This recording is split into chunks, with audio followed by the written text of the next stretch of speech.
రాజమండ్రిలో republic day వేడుకల్లో జాంపేట గాంధీ బొమ్మ దగ్గర మాజీ ఎంపీ మార్గాన్ని భరత్ రామ్ 77వ గణతంత్ర దినోత్సవాన్ని జాతీయ పతాకాన్ని ఆవిష్కరించి దేశ ప్రజలందరికీ గణతంత్ర దినోత్సవ శుభాకాంక్షలు తెలిపారు. ఈ సందర్భంగా ఆయన మీడియాతో మాట్లాడుతూ, ఈరోజు భారతదేశ వ్యాప్తంగా ఒక పెద్ద పండుగ.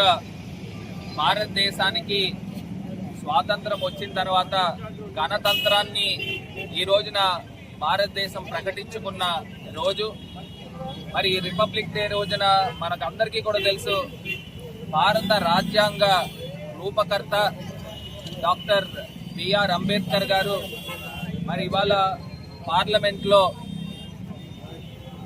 కాన్స్టిట్యూషన్ ని ప్రజెంట్ చేసి ఇవాళ భారతదేశము రిపబ్లిక్ గా ప్రకటించుకున్న రోజు. మరి ఈ రోజున ప్రజలందరూ కూడా, నేటి తరము యువత అందరూ కూడా ముందరకు వచ్చి పేట్రియాటిజంతో నేను నా భారతదేశానికి ఏం చేశాను, నేను ఇక్కడ పుట్టి పెరిగిన తర్వాత నా దేశానికి, నా రాష్ట్రానికి, నా ఊరికి, నా నియోజకవర్గానికి ఏం చేశాను అనేది ప్రతి ఒక్క పౌరుడు కూడా ఆలోచన చేయాలి. ఆలోచన చేసి ఖచ్చితంగా భారతదేశానికి మనవంటూ మనం ఏం చేశామనేది ఒక్కసారి ఆలోచన చేసుకుని రాబోయే రోజుల్లో మరి ఎంతో గొప్ప వాళ్ళు, మహనీయుల్ని అందరినీ కూడా ఇన్స్పిరేషన్ గా తీసుకొని వాళ్ళ అడుగుజాడల్లో నడవాలని ఈ తరం యువతకు అందరికీ కూడా పిలుపునిస్తా ఉన్నాము.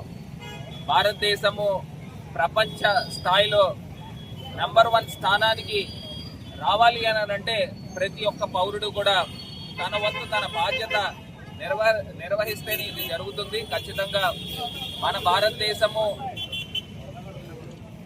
ఏదైతే జీడిపిలో ఓవరాల్ గా ప్రపంచవ్యాప్తంగా చూస్తే మనము 4వ స్థానంలో ఉన్నాము.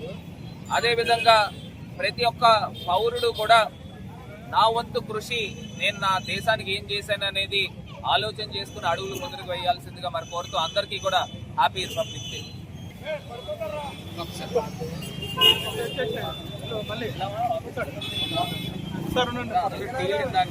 హలో హలో హలో ఎలా ఉన్నారు?